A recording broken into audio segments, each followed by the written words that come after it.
बिस्मिल्लाहिर्रहमानिर्रहीम। अस्सलाम वालेकुम ख़वातीन हज़रात, मैं हूं आपका जुनैद सलीम और आप देख रहे हैं इंसाफ डिजिटल।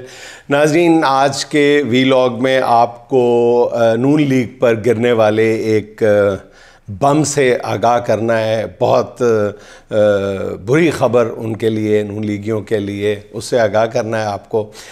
लेकिन हमें आज के वीलॉग में बात करना है तहरीक इंसाफ को गैबी मदद कैसे मिल रही है, पार्टी कारकुनों में मायूसी के बादल किस तरह छट रहे हैं, हलीमा खान के एक ऐलान और इमरान खान के एक इंतहाई वफ़ादार सिपाही के फ़ैसले ने किस तरह सारा माहौल बदल के रख दिया है, इस पर बात होगी। मरीम नवाज़ के पंजाब में ख़वातीन सबसे ज़्यादा मुश्किल में है, इस पर बात करेंगे। फिर एक इंतहाई सीनियर सहाफ़ी ने कुछ ऐसी बातें की हैं जो आइंदा के मंजरनामे के हवाले से बहुत अहमियत की हामिल हैं, इस पर भी बात करेंगे। मगर पहले बात हो जाए तहरीक इंसाफ की, जिस पर अल्लाह की सबसे बड़ी रहमत तो उनका लीडर है जो बदतरीन हालात में भी डट कर खड़ा है। और इस जमात पर अल्लाह का एक और बड़ा एहसान ये है कि जब भी मायूसी बढ़ने लगती है, नाज़रीन आप पिछले 2-2.5 साल के दौरान रोज़ शब उठा के देख लें, आप खुद ही इस नतीजे पे पहुंचेंगे कि जब भी मायूसी बढ़ने लगती है,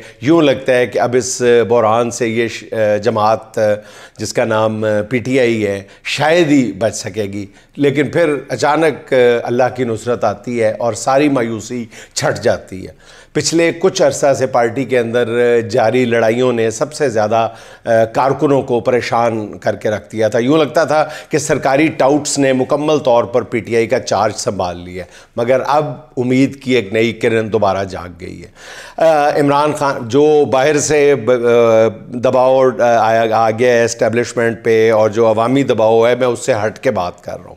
इमरान खान की बहन हलीमा खान ने अपने भाई से मुलाकात ना कराने पर अडयाला के बाहर धरने का ऐलान कर दिया। हलीमा साहिबा का कहना है कि 8 अप्रैल बरोज़ मंगल उनकी इमरान खान से मुलाकात ना कराई गई तो वो तीनों बहनें अडयाला के बाहर धरना दे देंगी। और उनके इस ऐलान ने सूरत हाल अचानक बदल के रख दी, बिल्कुल अचानक बदल कर। अभी धरना हुआ नहीं है, ऐलान हुआ है, और ऐलान भी बाज़ाब्ता नहीं हुआ, लेकिन पूरे मुल्क से धरने में शिरकत के ऐलानात सामने आने लगे हैं।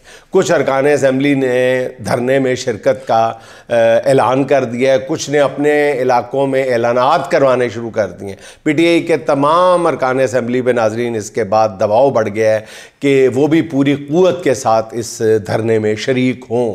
जो नहीं भी होना चाहते उन्होंने भी होना पड़ना है।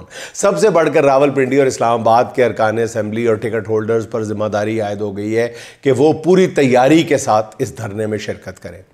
पंजाब से आलिया हमज़ा साहिबा ने भी धरने में शिरकत का ऐलान कर दिया। मेरे ख्याल में अगर ये धरना हो गया तो यही पार्टी रहनुमाओं के लिए एक तरह से लिटमस टेस्ट बन जाएगा। जिस रहनुमा ने हलीमा खान के धरने में शिरकत की और जिस रहनुमा ने कोई बहाना बनाकर ख़ुद को इस धरने से अलग रखा, सब वाज़े हो जाएगा, दूध का दूध और पानी का पानी। और ये आसानी हो जाएगी कि तहरीक के अगले मरहले में किन पार्टी रहनुमाओं पर भरोसा किया जा सकता है और कौन इस काबिल नहीं है। इससे कुछ और चीज़ें भी नाज़रीन निखर कर सामने आई हैं। पहली बात तो यह है कि इमरान खान के जेल में जाने के बाद जो क़यादत का एक खला पैदा हुआ है, उसे अब तेज़ी के साथ हलीमा खान साहिबा पुर करती हुई नज़र आ रही हैं। सवाल ये है कि अब क्या होगा? तो दो चीज़ें हो सकती हैं। एक वही पुराना अरबा कि हुकूमत दोबारा कारकुनों और पार्टी रहनुमाओं की वहशियाना पकड़ दकड़ शुरू कर देगी। मौजूदा हालात में जब इस्टेब्लिशमेंट ने ओवरसीज़ पाकिस्तानियों को मुज़ाकरात में एंगेज कर रखा है, इस दौरान बड़े पैमाने पर वहशियाना क्रैकडाउन जो होगा, वो अगर हुआ भी तो हुक्मरानों को इंटरनेशनल लेवल पर बुरी तरह एक्सपोज कर देगा। हुकूमत ने 13 से 15 अप्रैल तक ओवरसीज़ कॉन्फ्रेंस भी करवाना है, क्योंकि इसका बाज़ाब्ता ऐलान नहीं है, लेकिन अंदर खाते इसकी तैयारियां हो रही हैं। इसी दौरान 2 अमरीकी अरकान कांग्रेस भी पाकिस्तान का दौरा करेंगे, जिसका तफसीली ज़िक्र हम पहले कर चुके हैं। इसलिए मेरे ख़्याल में हुकूमत जो है वो कोई खुल्लम खुला क्रैकडाउन वाला ख़तरा मोल नहीं लेगी, या बहुत मुश्किल हो जाएगा, क्योंकि इस मौके पे ये हिकमत अमली बैकफायर कर सकती है। हाँ, इस बात का कभी इम्कान है कि हुकूमत घुटने टेकते हुए इमरान खान की बहनों की अडयाला जेल में मुलाकात करा दे। अगर ऐसा भी हो गया तो ये भी एक बड़ी कामयाबी होगी, क्योंकि उससे एक बार फिर साबित हो जाएगा कि सड़कें गर्म किए बगैर PTI को कुछ मिलने वाला नहीं है। नाज़रीन, हलीमा खान ही नहीं, इमरान खान के सबसे काबिल एतमाद साथी मुराद सईद ने भी मुतहर्रिक होने का फ़ैसला किया और मुराद सईद के इस फ़ैसले ने केपी के उन कारकुनों के अंदर उनके जज्बे भड़का दिए हैं जो कहीं ना कहीं पार्टी के अंदरूनी इख्तलाफात की वजह से या और वजूहात की बुनियाद पे कुछ मायूस नज़र आ रहे थे। अचानक वो जी उठे। शायद ये इमरान खान का सरप्राइज़ है कि उसने बड़े ही दिलचस्प मरहले में अपने वफ़ादार तरीन साथी को मैदान अमल में उतार रहा है या उतारने का ऐलान करवाया है। अभी चंद रोज़ पहले ही खान के नाकदीन कह रहे थे कि हुकूमत और इस्टेब्लिशमेंट ने मिलकर इमरान खान को घेर लिया है, मगर मुराद सईद के मैदान में आने से लगता है कि हुकूमत समेत पूरा निज़ाम इमरान खान के घेरे में आ गया है। मुराद सईद ने 6 अप्रैल यानी इतवार के रोज़ पेशावर के निश्तर हॉल में कन्वेंशन का ऐलान कर दिया। इस कन्वेंशन में जानिसार इमरान खान को मदऊ किया गया है। ये खैबर पख्तूनख्वा के नौजवानों का वो ग्रुप है जो 1 साल बनी गाला और जमान पार्क कैंप में रहे। हर अहम एक्टिविटी के मौके पे तमाम तर जबरो फस्तायत का मुकाबला करते हुए काफ़िलों के लिए रास्ते क्लियर करते रहे। पहले मरले में उनका कन्वेंशन तलब किया गया है। पीटीआई पेशावर के सेक्रेटरी जनरल अरबाब शेर अली और नौजवान एमएनए शाहिद खटक ने इस कन्वेंशन में भरपूर अंदाज में शिरकत का ऐलान कर दिया। यूँ लगता है कि मुराद सईद ने पार्टी के चीफ ऑर्गेनाइज़र के इख्तियारात अपने हाथ में ले लिए। अब खैबर पख्तूनख्वा की हद तक तो मुराद सईद नौजवानों में जितने मकबूल हैं वो कोई राज की बात नहीं है, मतलब वो नौजवानों के दिलों की धड़कन है। मुराद सईद ने 11 अप्रैल को सवात में ग्रैंड जरगे का भी ऐलान कर दिया। वो कहते हैं कि अपने हलके के ग्रैंड जरगे से 2 नुकाती एजेंडे, इमरान खान, बुशरा बीबी समेत क़यादत और कारकुनों की रिहाई और अमन की बहाली पर तफसीली बात करूँगा। तहरीक इंसाफ के हर एहतजाज में शामिल नौजवान और काफ़िले लाने वालों को उन्होंने तैयारी का कह दिया। अब नाज़रीन, जैसे ही एक जामे और कॉम्प्रिहेंसिव प्लान सामने आएगा, आपको उस पर फौरी इस दफ़ा अमल दरामद होता हुआ नज़र आएगा, पहले की तरह नहीं होगा। कराची और सिंध के नौजवानों को पार्टी से मुशावरत के बाद 1 हफ्ते में प्लान देने की हिदायत की गई है। कल उनका तफसीली लाया अमल भी मसूल हो जाएगा। अब मुराद सईद का कहना यह है कि वो जरगे में तफसीली बात करेंगे। सवाल ये है कि क्या वो वीडियो लिंक के ज़रिए ख़िताब करेंगे या ख़ुद जरगे में शरीक होंगे। नाज़रीन, ये बात आपको भी पता होगी कि इस वक्त गालिबन पाकिस्तान पीटीआई की जो क़यादत है पाकिस्तान सतह की या सूबाई सतह की, उनमें 2 लोग ऐसे हैं जिनको इमरान खान ने न सिर्फ इजाज़त दी है बल्कि सख्ती से मना कर रखा है कि आप लोगों ने गिरफ़्तारी से बचना है। एक हैं मियाँ असलम इकबाल और दूसरे हैं मुराद सईद, और बल्कि इन दोनों में से एक को कोई उन्होंने सुस्ती दिखाई थी इस मामले में, कोई गफलत बरती थी, तो इमरान खान से डांट भी खाना पड़ी थी कि आप दोनों ने गिरफ़्तारी नहीं देनी। अब मुराद सईद ने बलूचिस्तान के पार्टी कारकुनों को हिदायत की है कि वो अख्तर मेंगल के लॉन्ग मार्च के शुरा का जहाँ पहुँचे उनका शानदार इस्तकबाल करें और उनके मार्च में शिरकत को यकीनी बनाया जाए।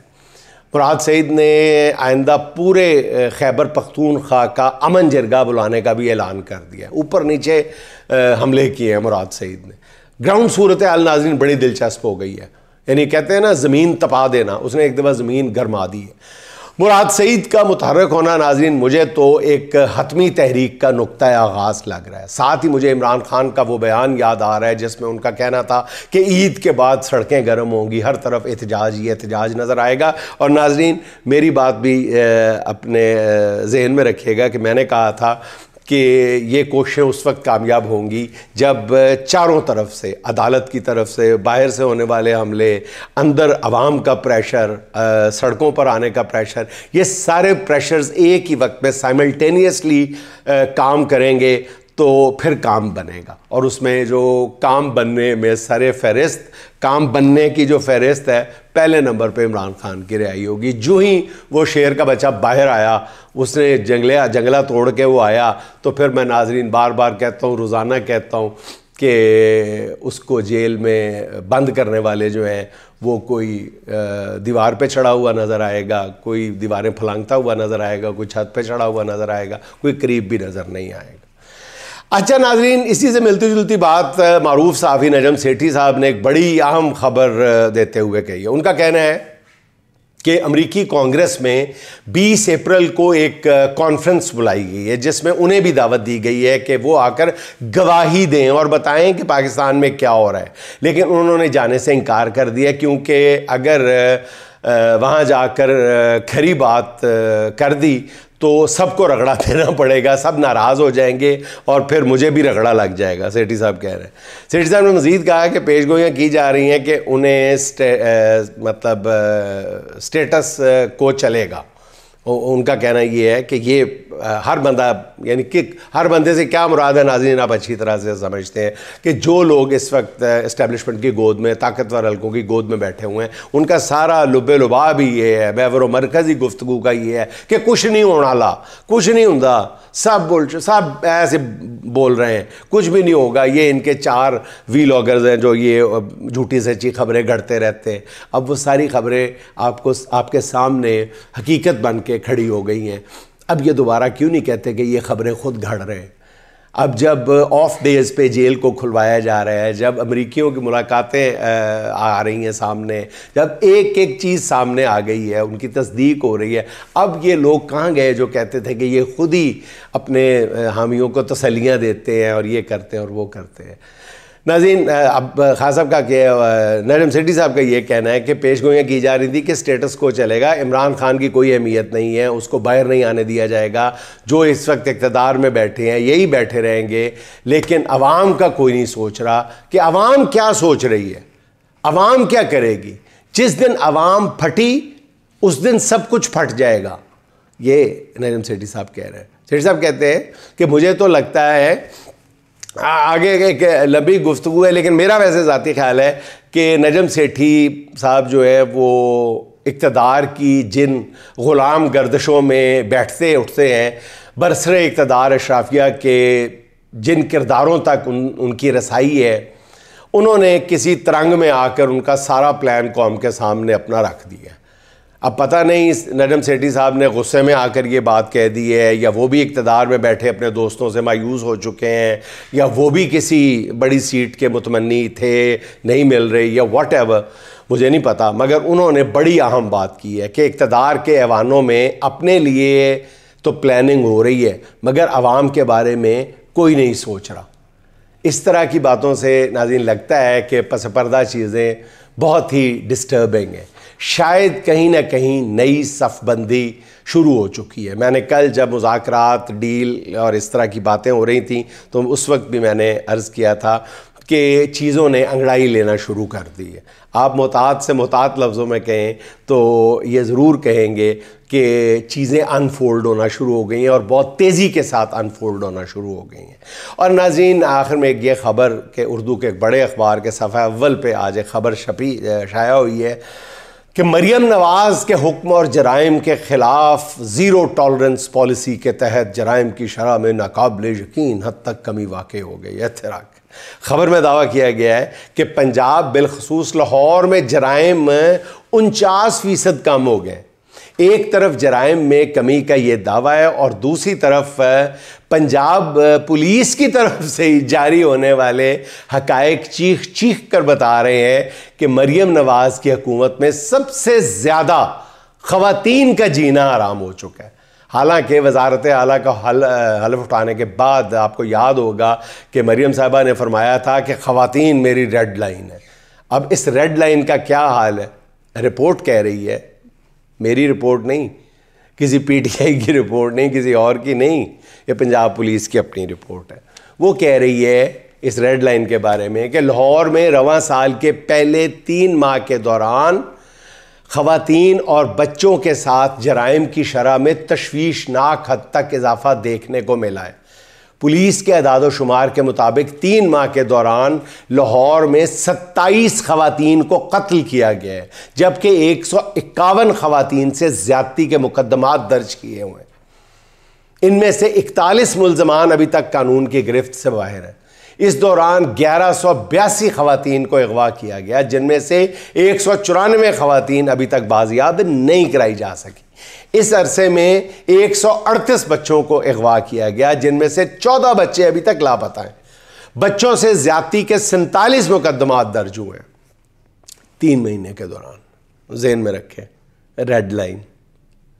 और ख़वातीन और बच्चों के साथ होने वाले जराइम के ये ऐसे वाक़यात हैं जो मैं बार बार कह रहा हूँ कि पुलिस को रिपोर्ट किए गए हैं, जो रिपोर्ट हुए हैं। बदनामी के डर से जो वाक़यात रिपोर्ट नहीं हुए, नाज़रीन, वो आप भी जानते हैं कि इनकी वो इस तादाद को कितने से ज़रब दिया जाए तो वो सामने आते हैं। मैं हैरान हूँ कि जराइम के इतने खौफनाक अदादो शुमार में किस दिल गुर्दे के साथ ऐसी खबरें शाया करवाई जा रही हैं। ये कौन मुशीर हैं इनके, कौन मशवरे देता है कि ऐसी खबरें शाया करवाएं। और आप, महंगाई आपका पसंदीदा मौजू है, वो भी सुन लें। महंगाई पर लगे हुए थे, लगे रहे। मतलब अब वो भी देख लें कि क्या इनके साथ मतलब बन रही है कि महंगाई में कमी के हुकूमती दावों पर आज एक बड़ा खूबसूरत तबसरा पढ़ने को मिला है। शुक्र करें महंगाई सिर्फ 2.5% रह गई है, इसीलिए चिकन 870 रुपये किलो मिल रहा है। अगर महंगाई जो है वो 38% होती तो आज चिकन 280 रुपये किलो मिल रहा होता। और नाज़रीन, आखिर में आपको नून लीग पर गिरने वाले बम के बारे में आगाह करना था, जो इस वक्त नून लीग की आला क़यादत में जिस ख़बर ने सफ़े मातम बिछाई हुई है वो ये है नाज़रीन कि नून लीग की आला तरीन क़यादत में से 2 अफराद ने, अब आप खुद ही समझ जाए वो 2 अफराद कौन से हैं। आला तरीन क़यादत में से 2 अफराद ने मुक़्तदर हलकों को ये पैगाम भेजा है कि अगर अगले 3 या 4 दिन तक आपने 2 टोक लफ्ज़ों में PTI और ये अमेरिका की तरफ से पड़ने वाले दबाव और ये जो मुज़ाकरात का डोल डाला जा रहा है, अगर इस हवाले से आपने तरदीद ना की तो फिर हम अपनी अगली हिकमत अमली का ऐलान करने वाले हैं। लेकिन इस पर जो मुक़्तदर हलके हैं उनका जो जवाब था वो नून लीग की उम्मीदों से कोई 100 गुना ज़्यादा मायूस कुन था, जिससे इन दोनों जो रहनुमाओं ने राब्ता किया था उन दोनों ने आपस में ये तबसरा किया और किसी तीसरे फ़र्द तक मुझ तक पहुँचा है कि इसका मतलब है बात बहुत आगे तक जा चुकी है।